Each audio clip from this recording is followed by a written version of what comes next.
Vamos a comenzar nuestro estudio en este día en el libro de Génesis, el capítulo 9 y el versículo 1. Génesis, el capítulo 9 y el versículo 1. Esto es inmediatamente después del diluvio. Y quiero que noten lo que Dios le dijo a Noé y a su familia después del diluvio. Dice aquí: bendijo Dios a Noé y a sus hijos, y les dijo: fructificad y multiplicaos y llenad la tierra. Es decir, Dios le estaba diciendo a Noé y a sus hijos que llenaran la tierra, que se regaran por la tierra, que proliferaran a través de todo el planeta. Pero la Biblia nos dice que los seres humanos después de Noé tenían una idea muy diferente. Vamos a Génesis, el capítulo 11 y el versículo 1 y 2. Capítulo 11 y el versículo 1 y 2. Y debo decirles que la experiencia de Génesis 11, que es la historia de la Torre de Babel, se está realizando aproximadamente 100 años después del diluvio.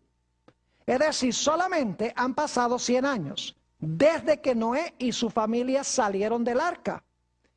Dice: tenía entonces toda la tierra una sola lengua y unas mismas palabras.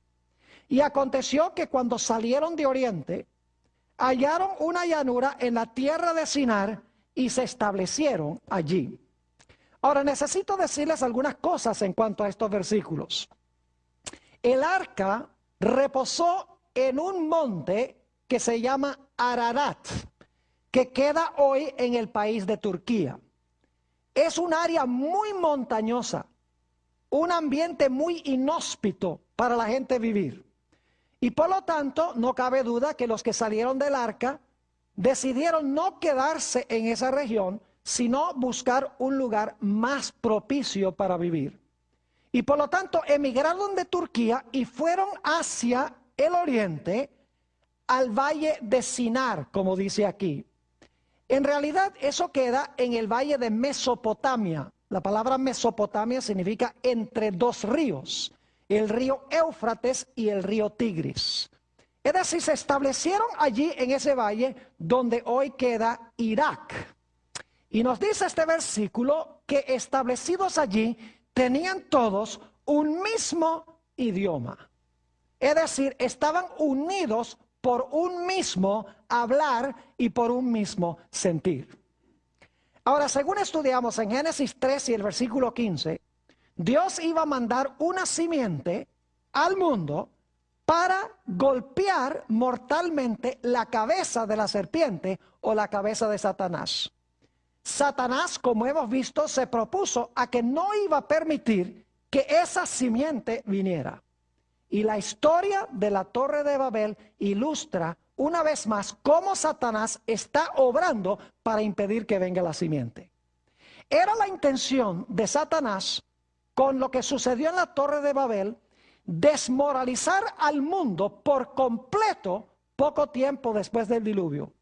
Quería corromper a toda la raza humana con el fin de que la simiente no pudiese venir. Habiendo eliminado el linaje, tenía la esperanza de que sin linaje no iba a venir la simiente prometida al mundo. Es decir, la experiencia de la Torre de Babel tenía el propósito de consolidar a los seres humanos en rebelión contra Dios, que desapareciera el linaje santo y de esa manera no pudiera venir el Mesías al mundo. Ahora es importante para nosotros reconocer quién construyó la Torre de Babel. Fue un individuo llamado Nimrod. Ahora, más de 70 veces en el libro de Génesis, el nombre denota algo muy importante. Ustedes miren los 50 capítulos de Génesis y van a encontrar que constantemente los nombres tienen importancia, no son solamente distintivos. Es decir, el significado del nombre es importante. Así que el nombre Nimrod debe ser muy importante, su significado. El nombre Nimrod en hebreo significa rebelión.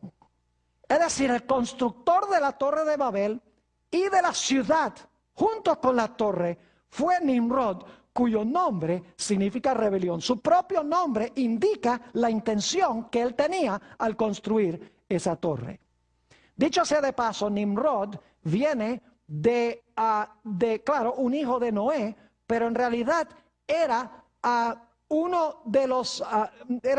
era un nieto de Noé, pero era de Cam, hijo de Noé. Y las peores naciones fue de Cam. Por ejemplo, si ustedes leen la genealogía en Génesis el capítulo 10 de los hijos de Noé, van a encontrar que Nimrod vino de Cam, y de Cam también vinieron las siguientes naciones: Asiria y todas las naciones cananeas que luego procuraron destruir al pueblo de Israel. Es decir, Cam, de los 3 hijos de Noé, Sem continúa el linaje santo. Jafet, hay varias naciones que son medio malas de Jafet, pero las peores naciones, las más inicuas, vienen de Cam. Y Nimrod era descendiente de Cam. Ahora vamos a Génesis el capítulo 11 y los versículos 3 y 4. Génesis el capítulo 11 y los versículos 3 y 4. Ya hemos estudiado los versículos 1 y 2, ahora vamos a ver qué dicen estos versículos. Dice, y se dijeron unos a otros, vamos, hagamos ladrillo y cosámoslo con fuego. Y les sirvió el ladrillo en lugar de piedra y el asfalto en lugar de mezcla. Y dijeron, vamos, edifiquémonos una ciudad y una torre, cuya cúspide llegue al cielo. Y hagámonos un nombre, por si fuéramos esparcidos sobre la faz de toda la tierra. Hay varios puntos importantes en estos versículos. En primer lugar, notamos que ellos no querían quedar esparcidos sobre la tierra. Estaban desobedeciendo a Dios. Dios dijo, mi plan no es que se consoliden en un lugar, sino que se esparzan y formen sociedades a través de toda la tierra. Pero ellos no querían estar esparcidos. También notamos 2 palabras claves. Dicen, edifiquémonos. Dicen, hagámonos. Uno puede darse cuenta en esas palabras de la empresa egoísta. No dice, hagamos, edifiquemos. Dice, hagámonos a nosotros. Edifiquémonos una ciudad y una torre que llegue hasta el cielo. Es interesante notar que en este versículo 3 y 4, y quiero que vayamos allí otra vez porque hay un detalle muy importante en el versículo 3 y 4 de Génesis 11, dice, hagámonos un nombre. Hagámonos un nombre. En realidad lo que significa es, hagámonos famosos. Que nuestro nombre sea recordado indefinidamente. Es decir, era una empresa egoísta. Edifiquémonos, hagámonos un nombre. Es decir, lleguemos a ser famosos sobre la tierra. Saben que es muy interesante que esta palabra que se usa aquí, hagámonos un nombre, es la misma expresión que aparece en Génesis 6 y el versículo 2. Si van conmigo allí un momentico, Génesis el capítulo 6 y el versículo 2, a donde se habla de la mezcla entre los hijos de Dios y las hijas de los hombres. Note lo que dice en el versículo 2 de Génesis 6.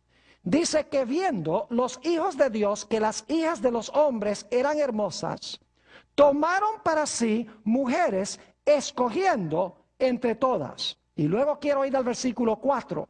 Había gigantes en la tierra en aquellos días. Y también después que se llegaron los hijos de Dios a las hijas de los hombres y les engendraron hijos.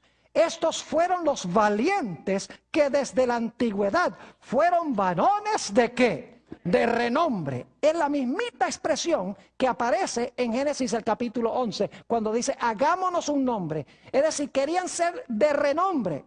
Y si ustedes ven en Génesis 6 y el versículo 2, los que son gigantes, gentes de renombre, son gigantes para el mal, porque dice que todo designio del pensamiento del corazón de ellos era de continuo solamente, ¿qué cosa? El mal. Es decir, eran de renombre por su maldad y por su separación de Dios.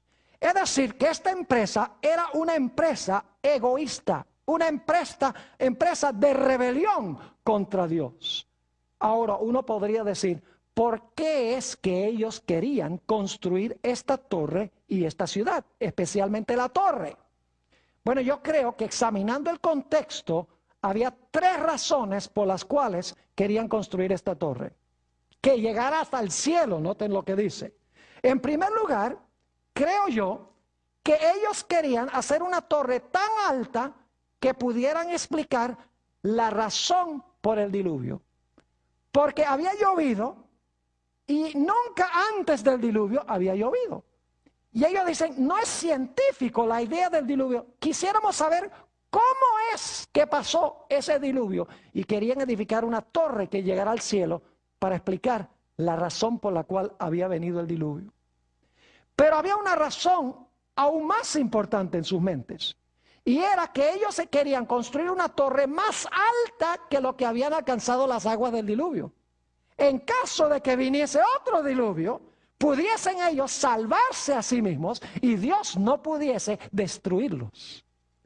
Una tercera razón es que ellos, en realidad, esta torre, si ustedes miran la arquitectura que se ha descubierto en las excavaciones arqueológicas, van a encontrar que construían allá lo que se llaman templos sikurat. Eran templos con 7 niveles. Y los sacerdotes de esta religión subían por los 7 niveles y cuando llegaban al ápice de la torre, se concebía que habían alcanzado la altura de Dios. Es decir, el propósito de la torre era edificar un templo en honor a los dioses. Y déjenme decirles que Nimrod, según la tradición antigua de Babilonia, Nimrod era el dios Sol. Y su esposa, la diosa Luna, se llamaba Semiramis. Es decir, que Nimrod estableció la religión falsa de Babilonia. Ahora, hay un libro magnífico del cual quiero leer la descripción de esta empresa, de estos constructores. Es un libro que a mí me encanta porque presenta la historia del Antiguo Testamento de la forma más clara que yo he visto en cualquier libro. Es el libro Patriarcas y Profetas. En la página 112 encontramos esta declaración. Dios había mandado a los hombres que se diseminaran por toda la tierra, que la poblaran y que se enseñoreasen de ella. Pero estos constructores de la Torre de Babel decidieron mantener su comunidad unida en un solo cuerpo y fundar una monarquía, fíjense, un gobierno centralizado, una monarquía que a su tiempo abarcara toda la tierra. Así, su ciudad se convertiría en la metrópoli de un imperio universal. Su gloria demandaría la admiración y el homenaje del mundo, y haría célebres sus fundadores. La magnífica torre, que debía alcanzar hasta los cielos, estaba destinada a ser algo así como un monumento del poder y la sabiduría de sus constructores, para perpetuar su fama hasta las últimas generaciones. Imagínense, unir a todos en un solo cuerpo, para establecer una monarquía, un imperio universal, gobernado desde ese centro, a donde se originó la religión de Babilonia, para que en todo el mundo se proliferara la rebelión contra Dios. Y de esta manera se corrompiera todo el mundo, según la idea que tenía Satanás, para impedir que pudiera venir la simiente prometida. Ahora vamos a Génesis, el capítulo 11 y el versículo 5. Génesis 11 y el versículo 5. Y sigamos estudiando un poco esta empresa de estos constructores. Dice en el versículo 5, y descendió Jehová para ver la ciudad y la torre que edificaban los hijos de los hombres. ¿Qué hizo Dios? descendió. Fíjense que Dios primero examina lo que están haciendo. No lo tiene que hacer porque Dios sabe todas las cosas. Pero Dios siempre hace un juicio. Siempre examina las cosas antes de castigar, antes de ejecutar el juicio. Y por lo tanto Dios desciende para ver la torre que están edificando los hijos de los hombres. Ahora escuchen lo que les voy a decir. Esa expresión, los hijos de los hombres, tiene que verse en contraste con los hijos de Dios. Los hijos de Dios, según vimos en Génesis 6, era el linaje de ¿quiénes? De los fieles. Los que estaban construyendo la torre no eran los hijos de Dios. Los que estaban construyendo la torre eran los hijos de los hombres, que son la contraparte masculina de las hijas de los hombres de Génesis 6, las descendientes del linaje de Caín. Es decir, la expresión hijos de los hombres, hijas de los hombres, representa el linaje de ¿quiénes? El linaje de los caídos. Es otra evidencia de que esta empresa era una empresa impía de rebelión en contra de Dios. Dicho sea de paso, si quieren buscar conmigo Eclesiastés el capítulo 8 y el versículo 11, van a encontrar lo que significa la expresión hijos de los hombres.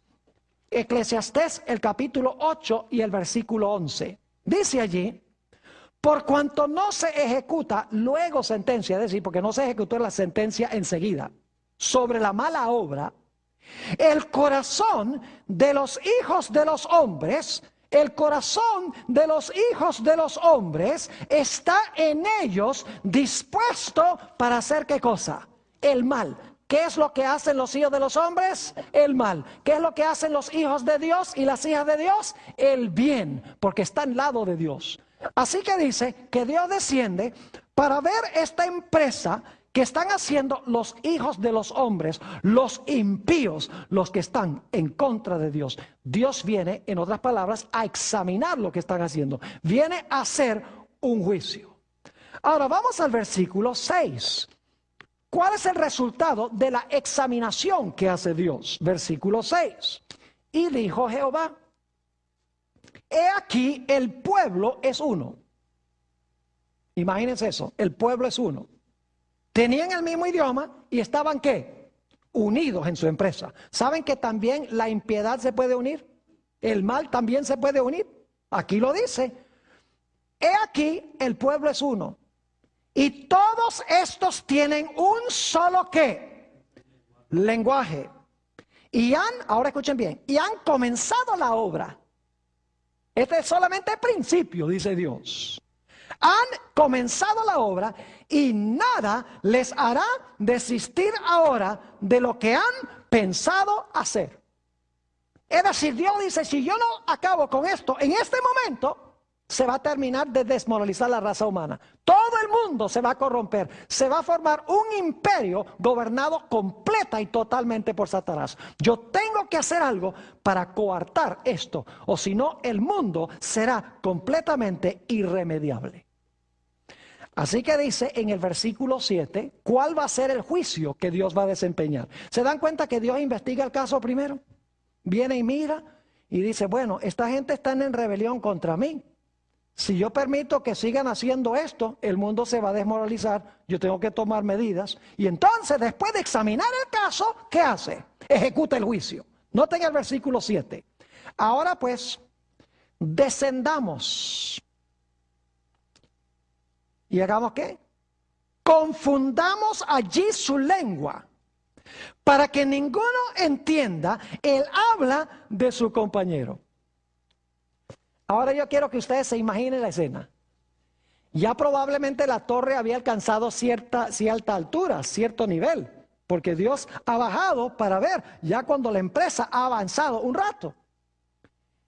Imagínense que tenían que pasar los ladrillos de la parte de abajo a los que estaban trabajando arriba. Los que estaban arriba le dicen a los que tienen los ladrillos abajo y tienen el asfalto abajo, le dice, mira, pásame más ladrillos, que se me acabaron. Y el de abajo dijo, what did you say? Tenían un idioma. Y ahora unos empiezan a hablar francés y otros empiezan a hablar alemán y otros empiezan a hablar español y otros empiezan a hablar portugués y otros empiezan a hablar, quién sabe, ruso, chino, japonés. Se formó la Babilonia. No se pueden comunicar. No pueden continuar construyendo la torre. Es decir, Dios confundió sus lenguas, los dividió. Y no cabe duda alguna de que esta empresa terminó con contiendas. Imagínense las peleas que se habrán formado entre esa gente. Imagínese usted que todo el mundo tiene el mismo idioma y de repente la gente empieza a hablar cada uno un idioma diferente. Confusión. La palabra Babilonia significa confusión. Es decir, su intención de establecer un imperio mundial en rebelión contra Dios, donde no hubiese ni una sola persona justa, terminó en confusión y en fracaso. Noten el versículo 8 del capítulo 11. Fíjense cuál fue la razón por la cual Dios confundió sus lenguas. Dice en el versículo 8, así los esparció Jehová desde allí sobre la faz de toda la tierra y dejaron de edificar la ciudad. ¿Cuál fue el propósito por el cual Dios confundió sus lenguas? ¿Para que qué? Para que se esparcieran por toda la tierra. Eso es lo que él había dicho que debían hacer. Pero ellos quisieron consolidar el mal, quisieron unirse en rebelión contra Dios. Dios dijo, no, lo que voy a hacer es confundir sus idiomas. Y ahora escuchen bien lo que pasó. ¿Creen ustedes que es un buen plan tener muchas naciones, muchas lenguas, muchas diferentes culturas? Yo creo que sí debe haber. Yo sé que es un buen plan. Y ustedes dicen por qué razón. Debe explicarles por qué Dios vio que era un buen plan. Es mucho más difícil crear una rebelión mundial con muchos diferentes grupos pequeños. Es mucho más difícil que todo el mundo se una comúnmente en rebelión cuando uno tiene muchos diferentes idiomas, muchas diferentes sociedades y muchas diferentes culturas. Dios confundió las lenguas para que no se pudiera consolidar el mal en un lugar, para que todos no hablaran el mismo idioma y de esta manera se centralizara y se consolidara el mal, como querían hacer ellos cuando hablaban todos el mismo idioma. ¿Están entendiendo lo que estoy diciendo? Es decir, el plan de Dios fue un buen plan. Ahora necesitamos hacer una transición. Hemos estudiado en cuanto a los constructores de la torre. Una empresa egoísta. Una empresa de rebelión contra Dios, denotado por el nombre Nimrod, el que se concebía como el dios Sol. Una empresa que tenía el propósito de consolidar y unir a todo el mundo en rebelión contra Dios, estableciendo esta falsa religión del dios Sol y de la diosa Luna, dicho sea de paso. Porque en la antigüedad adoraban primordialmente el sol y también la luna. Y Dios dijo, no, esto no lo voy a permitir porque me van a desmoralizar el mundo, se va a perder el linaje santo y no voy a poder traer el Mesías al mundo. Así que Dios los dividió, se esparcieron y ahora el mal no se podía consolidar. El mal podía aparecer en diferentes sitios, pero todo el mundo no podía unirse ahora en rebelión contra Dios tan fácilmente como si todos hablaran el mismo idioma. Ahora escuchen bien. Inmediatamente después de esta experiencia de la Torre de Babel, y dicho sea de paso, dice que Dios llamó a ese lugar Babel, dice en el versículo 9, lo llamó Babel, de donde viene la palabra ¿qué? Babilonia. ¿Se menciona Babilonia en Apocalipsis? Oh, sí.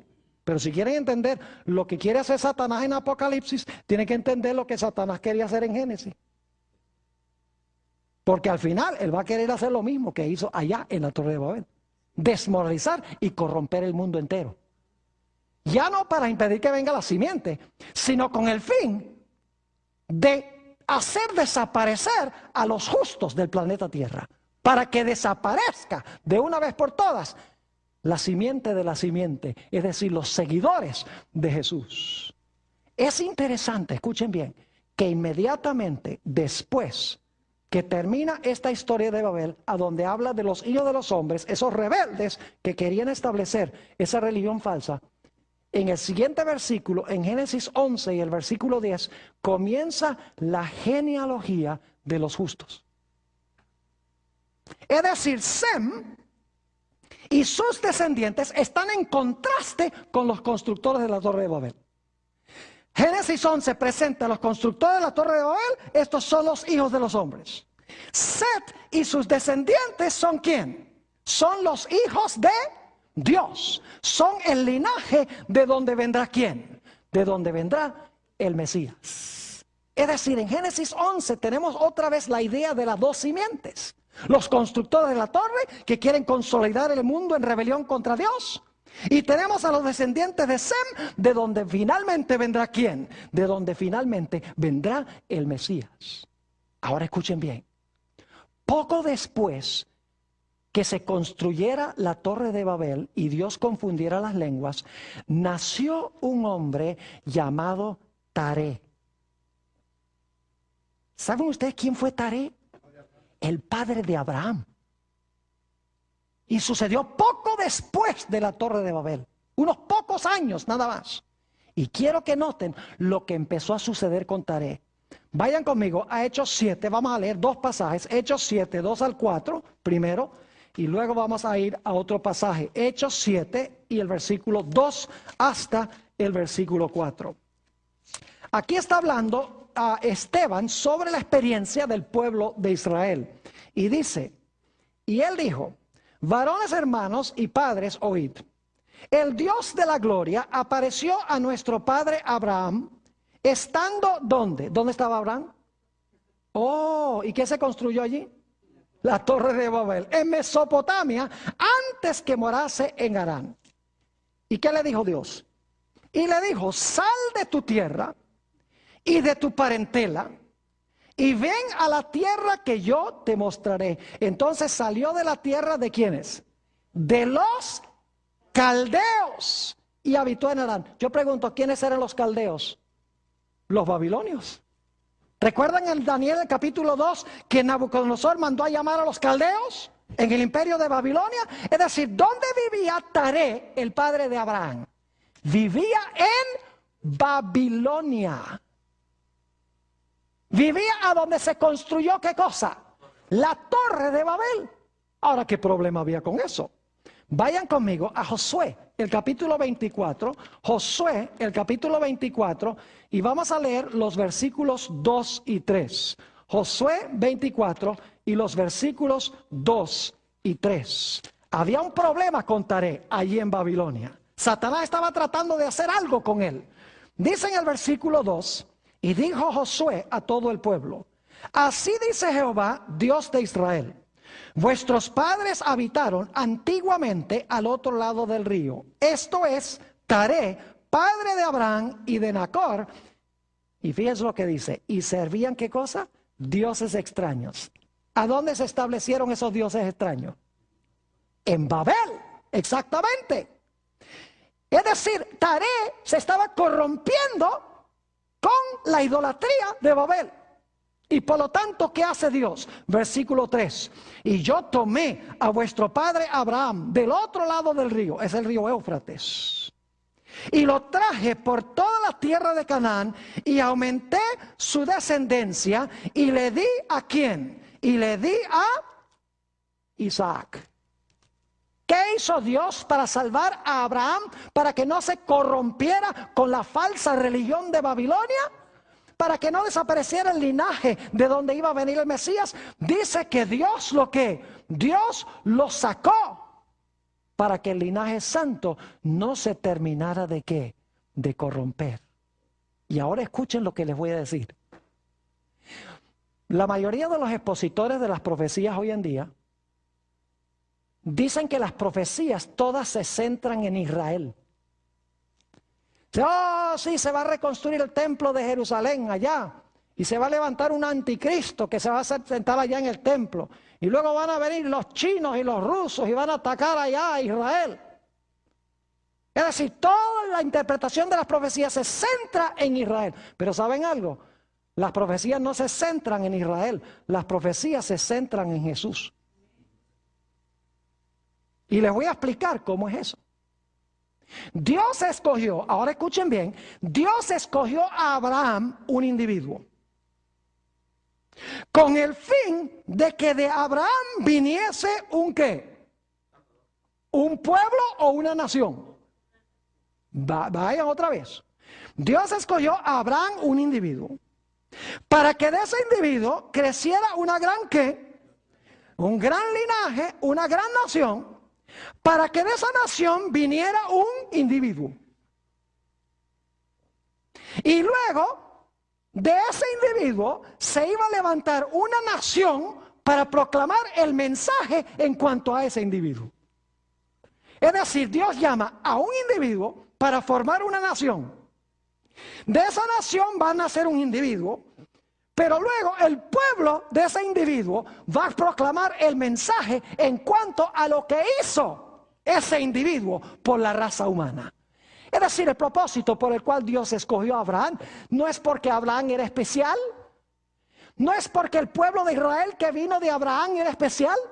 El propósito por el cual escogió a Abraham y escogió al pueblo de Israel era porque de Abraham y de Israel iba a venir ¿quién? Iba a venir el Mesías prometido. Es decir, el centro de las profecías no es Abraham, no es Israel. Abraham e Israel son funcionales para traer al mundo al Mesías. Y luego el pueblo del Mesías, después del día del Pentecostés, van a ir a Jerusalén, a Samaria y a todos los confines de la tierra con el mensaje de este individuo. Una nueva nación, la iglesia cristiana, proclamando el mensaje de Jesús. Es decir, el centro de las profecías no se encuentra en Israel ni en Abraham. El centro se encuentra en Jesús. Note lo que dice Gálatas 3:16. Está clarísimo en la Biblia. Gálatas el capítulo 3 y el versículo 16. Y el tema que estamos estudiando esta noche es crucial para entender lo que vamos a estudiar más adelante en nuestro seminario. Así que por favor presten atención, no solamente ustedes, sino los que están viendo también por la pantalla de televisión vía satélite.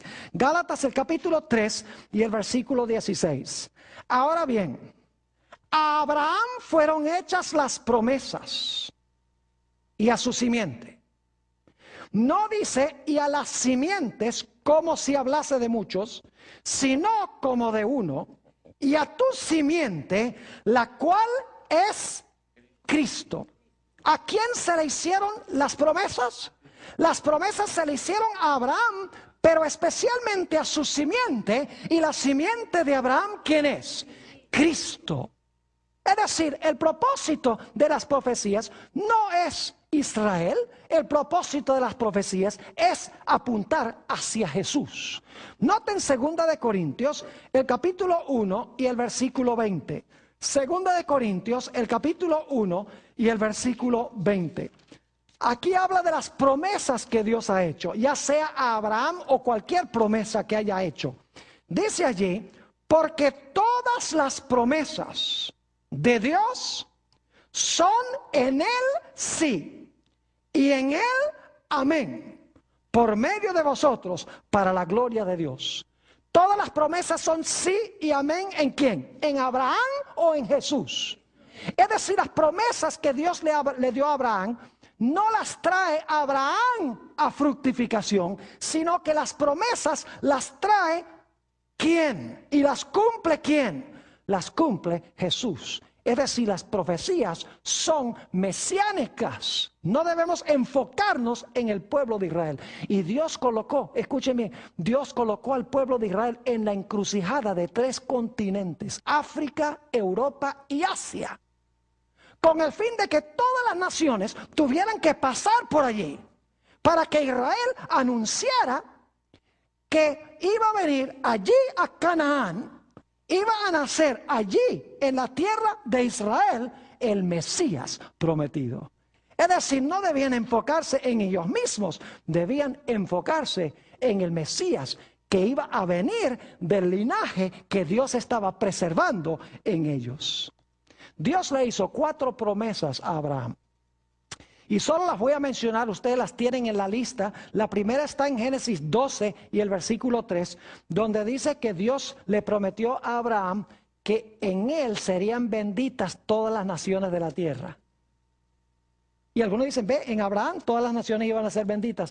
Pero si ustedes leen con cuidado, por ejemplo, Génesis 22, 18, dice, en tu simiente serán benditas todas las naciones de la tierra. Es decir, Abraham trae la bendición porque trae al Mesías.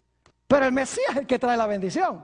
Solamente que Abraham tiene a Isaac y luego del linaje viene el Mesías. La segunda promesa, Dios le prometió a Abraham la tierra.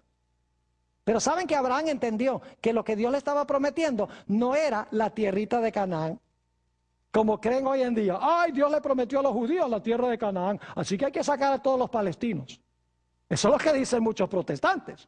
Esa tierra es de Israel, por derecho divino. Pero saben que Abraham entendió muy bien que la tierra prometida no era la tierra de Canaán, sino que era todo el mundo. En Romanos 4 y el versículo 3 dice que Abraham entendió que él iba a ser el heredero del mundo. En Hebreos el capítulo 11, que no está en la lista, dice que Abraham y los otros patriarcas, dice que esperaban una ciudad cuyo artífice y fabricante era ¿quién? Dios. Buscaban una patria, no la terrenal, sino la ¿qué? La celestial. Yo pregunto, ¿ustedes creen que Abraham es el que trae el cielo? ¿Ustedes creen que los santos heredan la tierra por lo que hizo Abraham? ¿Ustedes creen que la bendición la trae Abraham?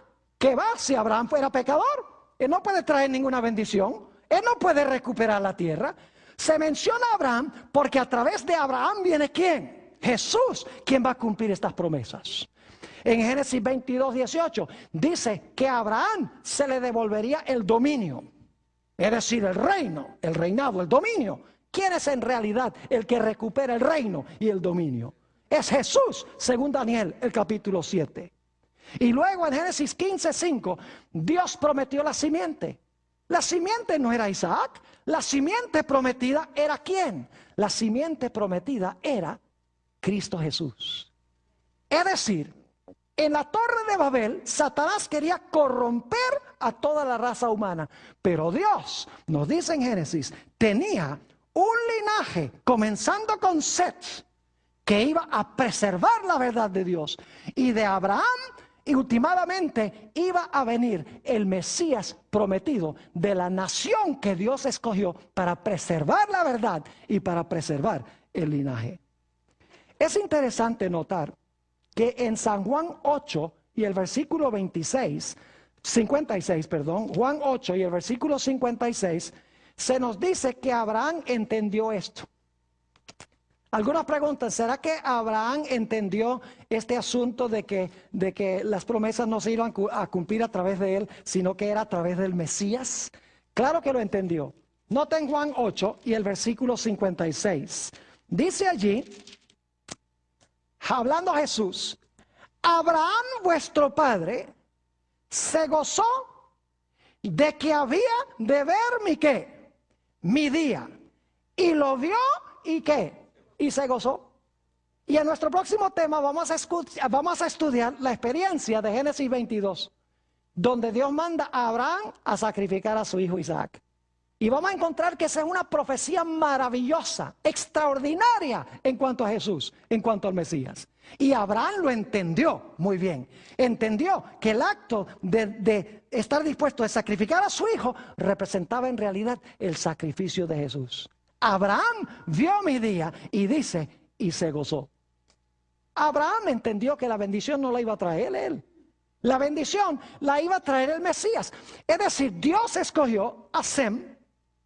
De Sem sigue el linaje, llega a Abraham.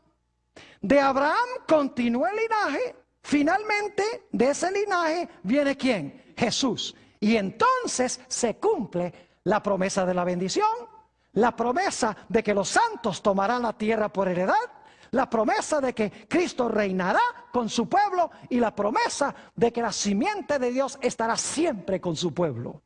Note lo que dice en Gálatas 3 y el versículo 13 y 14. Fíjense quién es el que trae la bendición.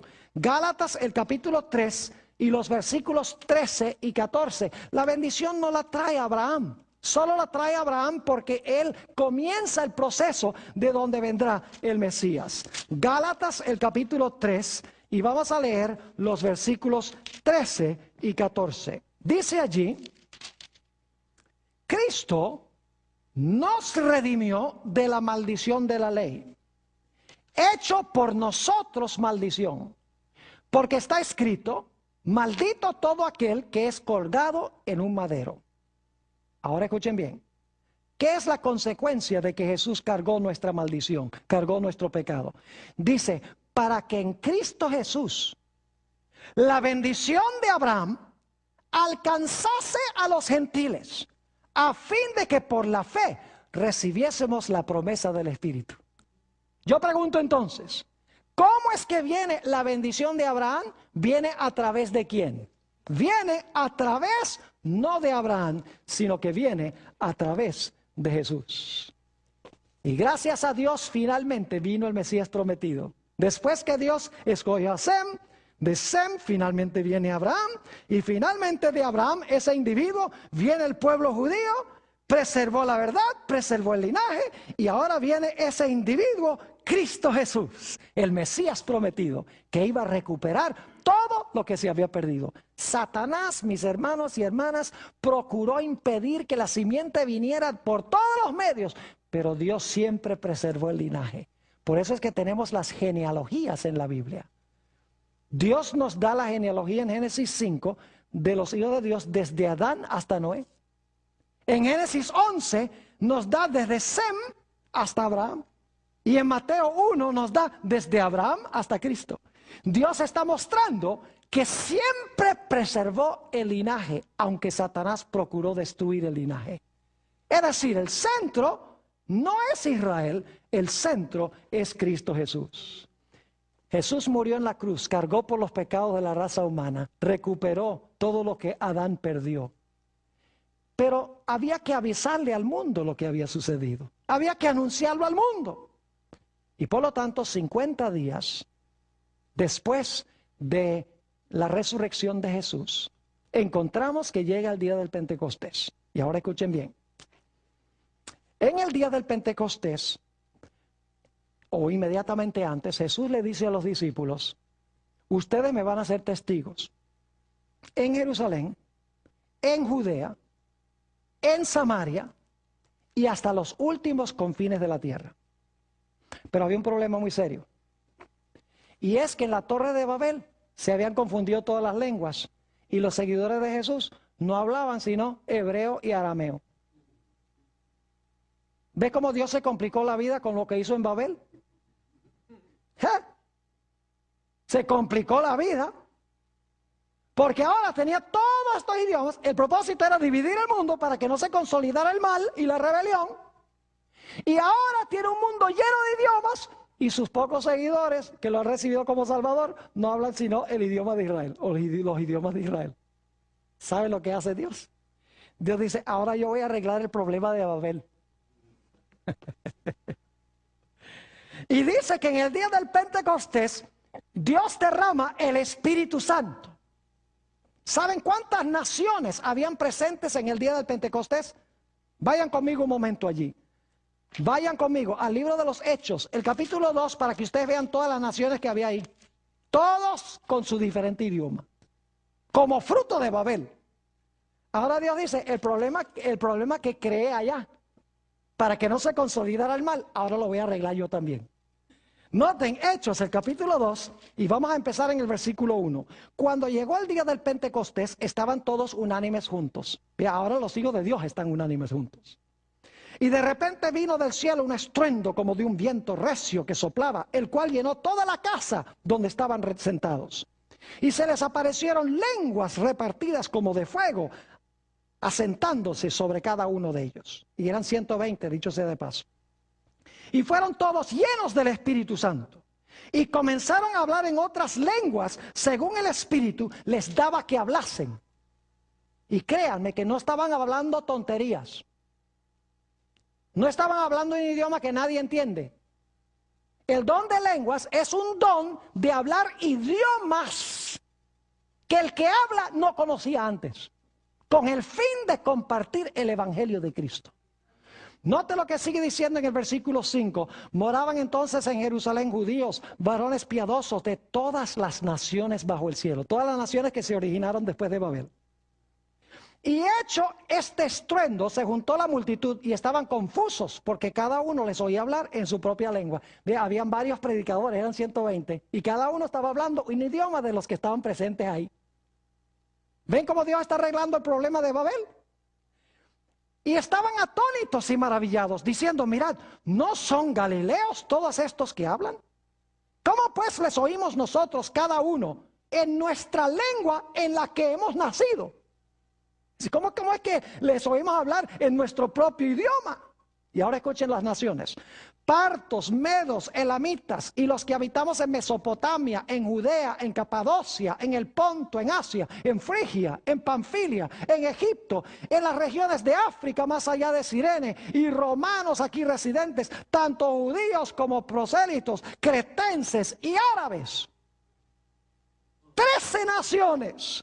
Y dice, les oímos hablar en nuestras lenguas las maravillas de Dios. Ahora fíjense, Dios escogió a Abraham, un individuo. Trajo una nación para preservar la verdad de Dios y para traer el Mesías prometido al mundo. Viene ese individuo de la nación y luego el individuo tiene un pueblo o una nación que tiene que proclamar el mensaje sobre lo que ha hecho el Mesías. Y Dios derrama su Espíritu Santo y le da a esa nueva nación, a la iglesia cristiana, la capacidad de hablar lenguas de las naciones para que puedan contar las maravillosas obras que Dios ha hecho a través de Jesús, el Mesías prometido. Dicho sea de paso, hay 3 palabras claves en Génesis 11 y el versículo 7 que quiero que notemos. Génesis 11:7, por si acaso alguno cree que no hay una conexión entre Babel y Pentecostés, sí lo hay. Dios está arreglando el problema de Babel, pero lo está usando para unir a su pueblo. Fíjense que no le da la capacidad de lenguas a todo el mundo para que se unan de nuevo, sino que le da la capacidad de hablar lenguas a su pueblo, porque sabe que no van a consolidar el mal, sino que van a hablar el bien. Ahora note lo que dice Génesis 11 y el versículo 7. Dice, ahora pues descendamos y confundamos allí su lengua. Esa es la primera palabra, la palabra lengua.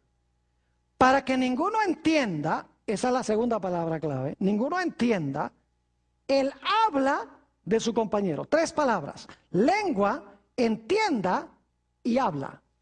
Ahora vayan conmigo al libro de los Hechos, el capítulo 2 y el versículo 6 y 7. Hechos, el capítulo 2 y el versículo 6 y el versículo 7. Las mismas 3 palabras. Dice, y hecho este estruendo, se juntó la multitud y estaban confusos, porque cada uno les oía hablar, ahí está la misma palabra, hablar en su propia lengua. Y estaban atónitos diciendo, mirad, ¿no son galileos todos estos? ¿Cómo pues les oímos hablar cada uno en nuestra lengua en que hemos nacido? Las mismas 3 palabras que aparecen en Génesis 11:7 aparecen aquí en Hechos el capítulo 2. Sabemos que Dios está deshaciendo lo que sucedió en la Torre de Babel ahora para proclamar el Evangelio de Cristo. Ahora, en los pocos minutos que nos quedan, yo quiero decirles algo. El diablo, a pesar de que este mundo está compuesto de diferentes naciones y lenguas y sociedades y pueblos, el libro de Apocalipsis nos dice que al mero final de la historia, el diablo va a unir a todo el mundo en rebelión contra Dios. Lo que sucedió en Babel, el establecimiento de la falsa religión, se va a establecer a nivel global, a pesar de todos los idiomas, a pesar de todas las culturas. Por eso Dios ha dado a su pueblo el mensaje para que puedan avisarle al mundo de que no hagan esto. Ahora, quiero mencionarles rápidamente los versículos. Apocalipsis 17:5, y no los vamos a leer, pero Apocalipsis 17:5 habla de Babilonia como el poder que va a gobernar el mundo al final de la historia. Fíjese, Babilonia, Babel. La palabra Babilonia viene de allá, de Babel. Apocalipsis dice que Babilonia en el último tiempo se va a dividir en 3 partes. El dragón, la bestia y el falso profeta. Y usted dice, ¿qué es eso? Bueno, tenemos varios temas en esta serie donde vamos a hablar del dragón. Vamos a dedicar uno completo a la bestia y vamos a dedicar uno completo al falso profeta. Babilonia al final de la historia va a unir estos 3 poderes o estos 3 grupos. Se van a unir en unión impía. Y dice en Apocalipsis 17:1 que esta Babilonia, que se compone de 3 partes, el dragón, la bestia y el falso profeta, se va a sentar sobre muchas aguas. Se le llama la gran ramera, la religión apóstata, unida con los reyes de la tierra. Dice que se va a sentar sobre muchedumbres, naciones, lenguas y pueblos, que son las aguas de Apocalipsis. Es decir, va a gobernar sobre todas las naciones esta nueva Babilonia con el fin de establecer un imperio en rebelión en contra de Dios. Y dice en Apocalipsis 18:1-3 que esta Babilonia le va a dar su vino a todas las naciones. El vino del furor de su fornicación. Vamos a encontrar en nuestro estudio en el futuro que el vino representa la falsa religión que se originó allá en Babel, que al final de la historia se habrá proliferado a todo el mundo.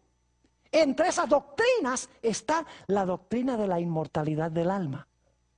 Entre esas doctrinas está la idea de que el domingo es un día santo.